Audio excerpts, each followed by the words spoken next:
Hello friends, आप सब कैसे हैं। मैं उम्मीद करता हूं कि आप लोग बहुत अच्छे होंगे।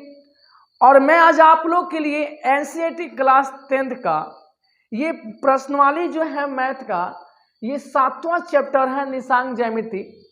और इसमें आज आप लोग केवल परिचय देखेंगे कि निशांक ज्यामिति का परिचय क्या है। और यदि आप अच्छे ढंग से परिचय को समझ जाते हैं तो आप लोग इसका चैप्टर यदि बनाते हैं तो बहुत सटीक बनेगा। और ऑब्जेक्टिव क्वेश्चन के लिए सबसे इंपॉर्टेंट यही से होती है कि कोई चैप्टर अगर पढ़ा जाए तो हमारा ऑब्जेक्टिव क्वेश्चन जो है बहुत बेहतरीन ढंग से क्लियर हो जाता है। इसलिए आप सबसे पहले इस मूल बिंदु को समझें, उसके बाद तो चैप्टर बना ही लेना है। तो आप लोग जो भी बच्चे 10th क्लास की तैयारी कर रहे हैं वो लोग इस वीडियो को छोड़कर कहीं नहीं जाएंगे। मैं आपका समय विलंब ना करते हुए मैं इसको समझाने चल रहा हूँ, आप जरूर देखेंगे। चलिए, पहला यहाँ स्टेप जो लिखा हूँ मैं उसको समझा रहा हूँ। देखिए, निशांक ज्यामिति का पहला स्टेप है कि ज्यामिति की जो शुरुआत होती है वह बिंदु और सरल रेखा से होती है। और यहाँ पर देखिए, बिंदु का मतलब क्या आती है कि बिंदु ज्यामिति का वह काल्पनिक आकृति है जिसमें कोई न लंबाई चौड़ाई और मोटाई कुछ नहीं होता है, उसी को हम लोग बिंदु कहते हैं। उसी से बिंदु जो होती है ना, एक एक करके मिलता है। ये बिंदु है और अनंत बिंदुआ मिलाते हैं तो एक दूसरे को मिलाएंगे तो स्ट्रेट लाइन बनता है जिसको हम सरल रेखा कहते हैं।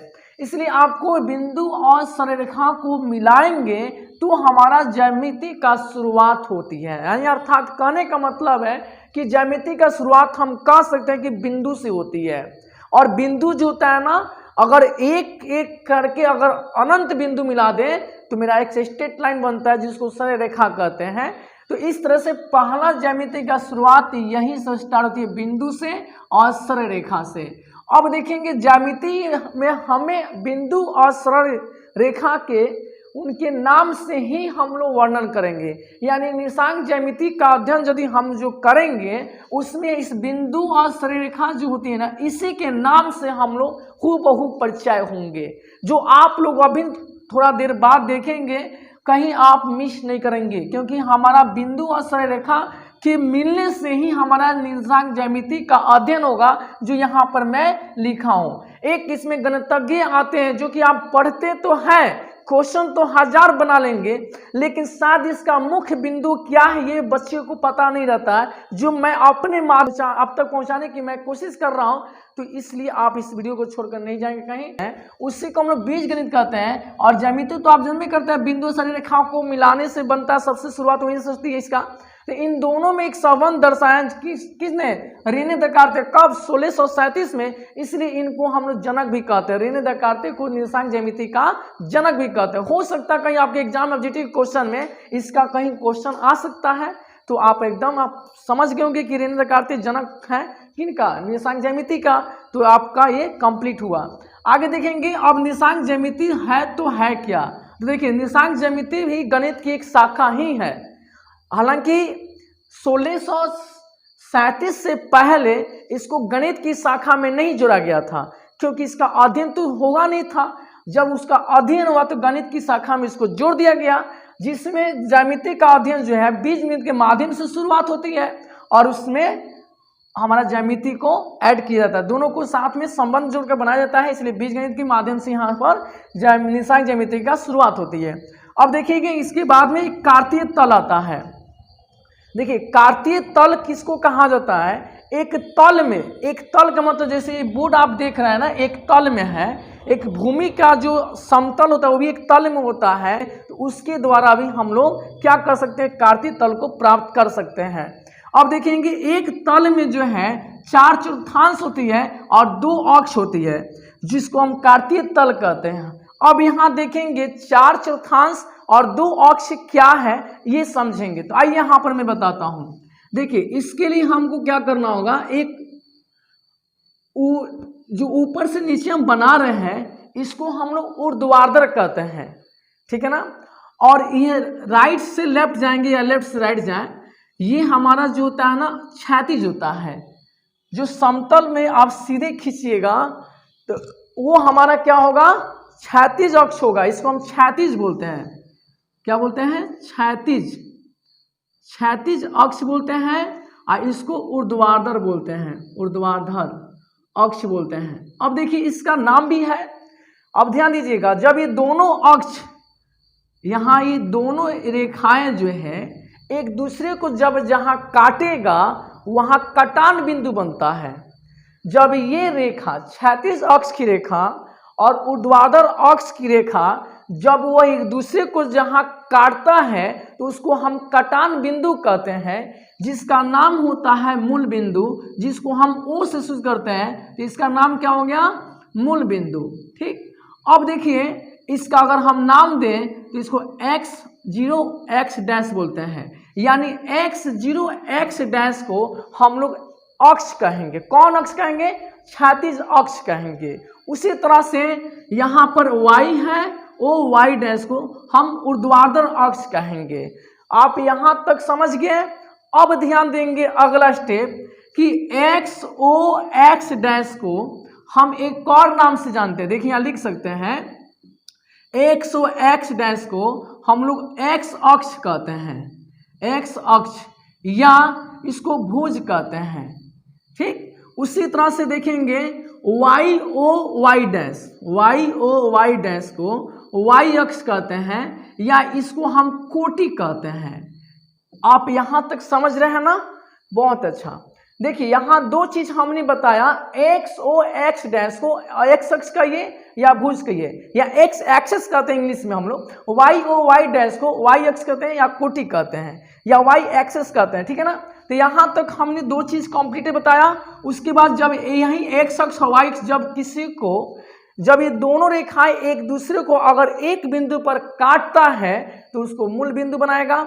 और इसमें देखेंगे अब कि कोई भी दूरी अगर नापना हो इस अक्ष की, एक्स अक्ष और वाई अक्ष की कोई भी दूरी नापना हो तो उसको मूल बिंदु से मापते हैं। यानी हम कह सकते हैं सभी दूरियां मूल बिंदु से मापी जाती है, मूल बिंदु से मापी जाती है। सभी दूरी मूल बिंदु से मापते हैं, हम यहाँ पर लिख दिए। अब कोई भी दूरी मापेंगे तो कहाँ से मापेंगे? मूल बिंदु से मापेंगे। ठीक है, अब देखिए ये दो अक्ष निकल गया। अब बात हो रही थी मूल बिंदु वाला, तो मूल बिंदु से सभी दूरी नापते हैं। तो देखेंगे मूल बिंदु यहाँ पर हो गया। अगर यदि हम इसके ऊपर जाते हैं, यदि हम इसके ऊपर जाएंगे तो ये हमारा क्या कहलाएगा? प्लस हो जाएगा। यानी हम मूल अक्ष से, मूल बिंदु से हम अगर मूल बिंदु से अगर हम ऊपर जाएंगे तो हमारा प्लस होगा, और वहीं नीचे आ जाएंगे तो माइनस हो जाएगा। और देखेंगे जब हम मूल बिंदु से दाहिना साइड जाते हैं और ऐसे घूम कर देखेंगे, जब दाहिना साइड जाएंगे तो प्लस होगा, बाएं आएंगे तो माइनस होगा। यानी इस तरह से हम देख लिए कि कोई भी दूरियां तो मूल बिंदु से मापे, और ऊपर गए प्रधान अक्ष के ऊपर, इसको प्रधान अक्ष भी बोलते हैं, तो इसके अगर ऊपर हम जाएंगे तो प्लस, नीचे आएंगे तो माइनस, दाहिना साइड देंगे तो प्लस, बाएं साइड देंगे तो माइनस। इस तरह से हमारा ये चिन्ह हो गया। अब देखेंगे कि इसमें चार जो चतुर्थांश है वह बनकर तैयार हो गया है, तो हम इसको कहते हैं प्रथम पाद के नाम से भी जानते हैं। ये द्वितीय पाद है और ये तृतीय पाद है। तृतीय पाद हुआ, ये चतुर्थ पाद है। अब इस सबका चिन्ह क्या होता है? तो देखिए अगर हम कहें कि कोई भी निर्देशांक अगर बताना है ना, कोई भी निर्देशांक का अगर नाम बताना है, जैसे मान लीजिए हमारे यहाँ से कटता इधर कटा, तो यहाँ का नाम बताना P, तो पहले हम x लेंगे तब y लेंगे। यानी निर्देशांक का अगर कोई नाम बताना तो पहले x लेना होगा तब y लेना होगा। यानी हम इसको कह सकते हैं पहले भुज लेना होगा तब हमको कोटि लेना होगा। आप हर हाल में पहले आपको भुज लेना है, याद रखिएगा बाबू, पहले हमको क्या लेना होगा? भुज लेना होगा, तब कोटि लेना होगा। क्या लेना होगा? कोटि लेना होगा। ठीक है ना? अब इस तरह से आप माइंड में सेट कर लीजिएगा कि हमें अगर कोई नाम बताना हो तो पहले हमको क्या लेना होगा? भुज लेना होगा, उसके बाद में क्या लेना होगा? कोटि लेना होगा। इस तरह से अगर देखते हैं तो यहाँ ध्यान दीजिएगा, यहाँ पर अगर प्रथम पाद की बात बोले, प्रथम पाद किसको कहेंगे? तो प्रथम पाद की बात होगी तो पहले तो बोला अब मैं भुज लूंगा, एक्स लूंगा। देखिए एक्स ओ वाई होगा, एक्स ओ वाई, ये मेरा प्रथम पाद का होगा। तो पहले प्लस आएगा ना, एक्स वाला पहले प्लस है तो ये प्लस होगा, और तब यहाँ पर आपको ऊपर जाएगा तो ये प्लस हो जाएगा। इस तरह से मैंने कह सकता कि प्रथम पाद जो है ना, प्रथम पाद का चिन्ह जो है प्लस प्लस आ रहा है, ठीक है ना। उसी तरह से द्वितीय पाद की बात हुई है, उसी तरह द्वितीय पाद की बात आएगी तो द्वितीय पाद में देखिए पहले x बोला गया है ना, तो पहले x डैश आएगा यहाँ पे और y, x डैश और y का मतलब पहले प्लस, सॉरी x डैश की बात हो रही है तो पहले यहाँ पर क्या आएगा माइनस, उसके बाद क्या आएगा प्लस आएगा, इस तरह से। उसके बाद देखेंगे तीसरा है तृतीय पद।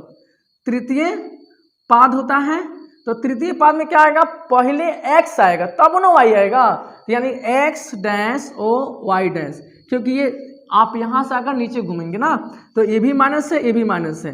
चलिए चतुर्थ पाद में देखिए, चतुर्थ पाद का चिन्ह क्या होगा, आप देखिए पहले x वाला बोला हूँ तो यहाँ x पहले है, उसके बाद में O Y dash, O Y dash, तो देखिए पहले x आएगा तो पहले तो x प्लस में है और उसके बाद में ये माइनस हो जाएगा।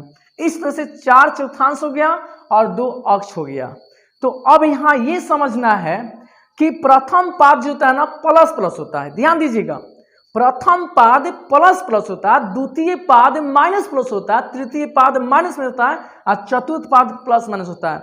और एक ट्रिक सिखा रहा हूं, अगर देखिए दोनों प्लस रहा तो प्रथम पाद, दोनों माइनस रहा तो तृतीय पाद, फर्स्ट वाला x प्लस रहा तो चतुर्थ पाद, अगर माइनस रहा तो द्वितीय पाद, क्योंकि आप जान सकते हैं देखिए फर्स्ट में प्लस है तो चतुर्थ पाद, और यही तृतीय पाद में अगर द्वितीय पाद में अगर माइनस है तो द्वितीय पाद होगा। देखिए द्वितीय पाद में पहले माइनस है तो द्वितीय पाद आ ही जा रहा है, तो आप x वाले चिन्ह से भी समझ सकते हैं, अगर दोनों प्लस गया तो प्रथम पाद, दोनों माइनस गया तो तृतीय पाद, पहले प्लस आएगा तो चतुर्थ हुआ और पहले माइनस हुआ तो द्वितीय हुआ। इस तरह से आप पहचान सकते हैं।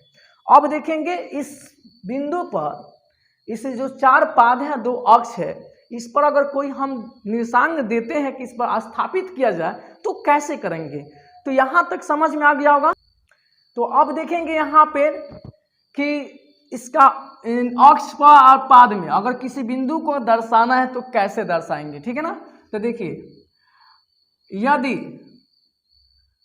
x अक्ष पर कोई बिंदु स्थित हो, कोई बिंदु स्थित हो तो y नियामक क्या होगा। अब देखिए जरा सोचिए, हम x अक्ष पर दर्शाना चाहते हैं, अब ये x अक्ष की लाइन है तो अगर इस x अक्ष पर कहीं बिंदु को दर्शाना चाहेंगे तो उसके y का नियामक जो होता है ना नहीं हो पा रहा है, तो उसका मान क्या हो जाएगा 0, क्योंकि वहां y देखिए y x अक्ष का मान बताना है तो y अक्ष पर लंबवत होगा, यानी हम कह सकते हैं कि x अक्ष की जो भी दूरिया है वो y अक्ष पर क्या है लंबवत है, तो y अक्ष पर जब लंबवत होता है तो वो अक्ष पर ही जाता है, इसलिए y का मान क्या हो जाएगा 0 हो जाएगा। इसी तरह से हम कह सकते हैं कि यदि y अक्ष पर कोई बिंदु स्थित हो तो x नियामक क्या होगा, नियामक का भी मतलब निर्देशांक होता है, ये भी 0 जाएगा। देखिए y अक्ष पर, इस पर कोई बिंदु को अगर हम स्थापित करना चाहते हैं तो x अक्ष पर लंबवत होगा।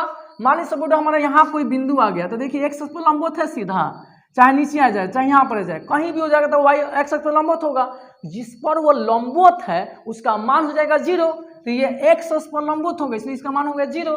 अब हम कह सकते हैं तीसरा स्टेप में कि x अक्ष का निशान क्या होगा, डायरेक्ट बोलिए x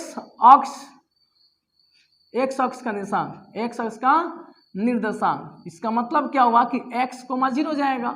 इसका इसलिए हुआ कि ये x का मान देगा, यानी y का मान अगर 0 रहता है तो x अक्ष पर जाएगा, यानी ये x अक्ष y अक्ष से क्या लंबवत है, इसीलिए हम कह सकते हैं कि x अक्ष पर जा रहा है, इसका y नियामक क्या है 0 हो जाएगा, तब जाएगा x अक्ष पर, यानी इस रेखा की बात हो रही है, इस पर क्षैतिज और ऊर्ध्वाधर पर इस पर कहीं काटिएगा ना तो वो अक्ष पर ही जाएगा।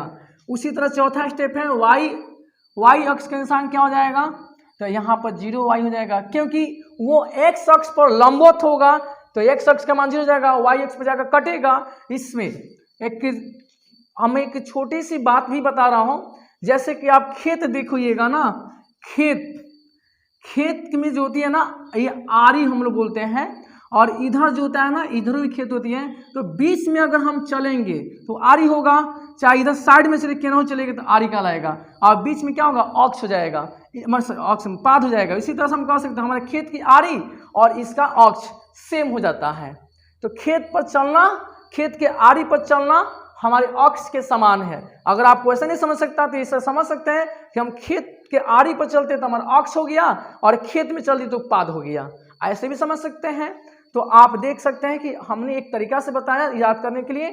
हमारा खेत यदि मान लें अगर उसको देखते हैं तो खेत के आरी पर चलिएगा तो उसको हम क्या कहेंगे, ऑक्स कहेंगे, और खेत में इन कर गए तो उसको हम पाद कह देंगे। तो अब नॉर्मल समझते हैं कि हमको इस पर चलना है तो ऑक्स पर चलेंगे। अब इसका एक एग्जांपल जैसे 5,0, अब यहाँ y का मान 0 है तो सीधी सी बात है कि x अक्ष पर जाएगा, है कि ना। अब मान लीजिए 6 0 है तो सीधी सी बात है कहाँ जाएगा, y का मान 0 है यानी y से लंबवत है -6, यानी हम कह सकते हैं कि x डैश अक्ष पर जाएगा, माइनस हो तो x डैश में आएगा, देखिए इस साइड माइनस बनाए इस तरह से। अगर मान लीजिए 7 0 है तो हम कह सकते हैं कि इसका x जो है x का मान दिया है और ये तो सेम ऐसा ही हो गया इस वाला। ये अगर हम मानते हैं कि 0 और -7 दिया है तो इसको हम क्या कर सकते हैं कि x का मान 0 दिया है तो y अक्ष पर जाएगा, कौन, y डैश वाला अक्ष पर, क्योंकि माइनस में है। इस तरह से आप अक्ष पर जा सकते हैं। एक कोई 0 देगा, अगर y 0 के देगा तो x अक्ष पर, x 0 देगा तो y अक्ष पर कटेगा। मेरे प्यारे दोस्तों भाइयों समझ में आया कि नहीं यहाँ तक। अब लास्ट स्टेप है पाद का, तो थोड़ा देर के लिए पाद में बता रहा हूं। अब देखेंगे लास्ट स्टेप में बोला हूं पाद की बात हो रही है, 4 पाद है, उसमें कौन कोई बिंदु है तो किस पाद में जाएगा इसको समझना है। अब जैसे देखिए मैं लिखा हूं 7 और 6, इसको चिन्ह से मतलब रखना है। इसके आगे अगर प्लस है, इसके आगे भी प्लस है तो ये प्रथम पाद में जाएगा, क्योंकि हम देख सकते हैं कि दोनों का सेम चिन्ह है। अगर यहाँ पर -6 है, यहाँ पर 3 है, तो मैंने कहा था कि अगर माइनस आ गया प्लस, शुरू में माइनस आ गया तो ये क्या होगा, द्वितीय पाद में जाएगा। अगर दोनों सेम माइनस आ जाए तो ये तृतीय में हो जाएगा। सोचने वाली बात ही नहीं है, क्योंकि मैंने इसमें दिखाया था तृतीय पाद। देखिए यहाँ भी दिखा देता हूँ, ये प्लस प्लस हो जाएगा, ये माइनस प्लस हो जाएगा, ये दोनों माइनस हो जाएगा और ये प्लस माइनस हो जाएगा। तो अब देखिए हमने कहा था कि अगर दोनों प्लस तो प्रथम पाद, दोनों माइनस तृतीय पाद, माइनस शुरू में आ जाए तो द्वितीय पाद, प्लस आ जाए शुरू में तो चतुर्थ पाद। तो देखिए यहाँ पर पहले माइनस आया था द्वितीय पाद, दोनों माइनस तृतीय पाद, अगर पहले प्लस आ गया तो समझिए चतुर्थ पाद। अब कहेंगे सर आप ऐसा क्यों बता रहे हैं। देख बाबू, पहले प्लस आया तो चतुर्थ पाद कर रहा हूँ, अगर ये प्लस होता तो प्रथम पाद होता, और जब ये प्लस है तो यहाँ तो माइनस में आएगा, तो हम आराम से चतुर्थ पाद कह सकते हैं। इसलिए मैं बोल रहा हूं कि आपको याद करने का तरीका इस तरह से आप पहचान सकते हैं। तो मैंने आज यहाँ मेरा एक इंट्रोडक्शन रहा निर्देशांक ज्यामिति का। आपको ये सब वीडियो कैसे लगा है आप जरूर कमेंट में बताएंगे। अगर कोई स्टूडेंट, अगर न्यू स्टूडेंट अगर इसको देख रहे होंगे ना तो मेरे चैनल को जरूर सब्सक्राइब कर लीजिएगा, बेल आइकन जरूर दबा दीजिए, ताकि कोई भी नया वीडियो बनाऊंगा तो इसका नोटिफिकेशन आपके पास जल्द पहुंच जाएगा। और आप जरूर कमेंट बॉक्स में लिखकर बताएंगे कि वीडियो सब कैसा लगा है। मैं यही कहते हुए विदा लूंगा। जय हिंद, जय भारत।